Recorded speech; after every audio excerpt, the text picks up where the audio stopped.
Principal sir, all my colleagues and future of my country, dear students. First of all, good morning to all of you. जैसा कि आप सभी को पता है कि आने वाली 25 तारीख को हमारे देश के लोकसभा चुनाव होने जा रहे हैं।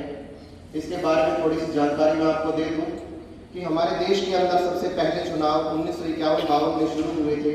1952 के चुनाव में कहा जाता है, पॉलिटिकल साइंस के स्टूडेंट्स तो ये सब जानते हैं, 1951 के अक्टूबर में शुरुआत कर दी गई थी और 52 में इनके परिणाम घोषित हुए थे। तो इसीलिए जो है 1952 के चुनाव कहा जाता है जो सबसे पहले चुनाव हमारे देश के अंदर हुए थे। हालांकि पूरी दुनिया इस बात से संकित थी कि इतने बड़े लोकतंत्र के अंदर, इतने बड़े देश के अंदर इतनी संख्या में जो लोग हैं, किसी भी प्रकार से चुनाव संभव हो ही नहीं सकते, क्योंकि हमारे देश के अंदर अनपढ़ लोग बहुत ज़्यादा थे, अशिक्षा थी और गरीबी थी। लेकिन भारत ने एक ऐसा मील का पत्थर दुनिया के सामने दिखाया रख के कि आज भी नतमस्तक होता है पूरा विश्व उस चीज को देखकर कि किस प्रकार से भारत ने जो है अपने सारी की सारी कमियों को एक तरफ रखते हुए लोकतंत्र के इस महापर्व में बढ़ चढ़कर हिस्सा लिया और उन चुनाव को सफल करके दिखाया। अगर बात आज की करें तो आज तो हर व्यक्ति शिक्षित हमारे भारत में देखने को मिलता है।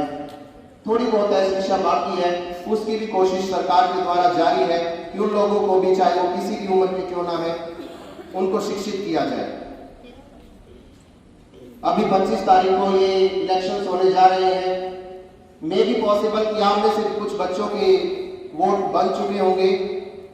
18 साल का अगर कोई बच्चा हो गया है और आपके माता पिता और आपके परिजन जो आपके परिवार में है, उन सब के वोट तो ऑलरेडी बन चुके हैं। लेकिन कई बार देखने को ये मिलता है कि पेरेंट्स क्या सोचते हैं कि कोई भी सरकार आ जाए, बदलाव कुछ ज्यादा होने वाला है नहीं, तो हम क्या करेंगे वोट डालकर। यही सोच हमारे लोकतंत्र के लिए बड़ी खतरनाक है। अगर हम अपना वोट ही नहीं डालेंगे तो हम एक योग्य व्यक्ति को कैसे चुन पाएंगे। तो आज जाकर आपने अपने पेरेंट्स को भी इस बात के लिए जागरूक करना है कि चाहे कुछ भी हो, वोट अवश्य डालना है। उसके लिए कोई ज्यादा समय नहीं चाहिए। सुबह बहुत ठंडा मौसम होता है, उस समय जा सकते हैं। बहुत सारे पेरेंट्स ऐसे होते हैं जो ये सोचते हैं कि दोपहर को थोड़ा सा खाली जगह मिलेगी, लाइन कम होंगी, तो उस समय वो जाकर अपना वोट डाल लेते हैं। या फिर शाम 5 बजे तक भी आप अपना वोट आराम से डाल सकते हैं। तो किसी भी समय टाइम निकाल कर आप अपने पेरेंट्स को साथ लेकर जाएंगे और इस महापर्व में हिस्सेदारी करवाएंगे, ऐसा मुझे उम्मीद है।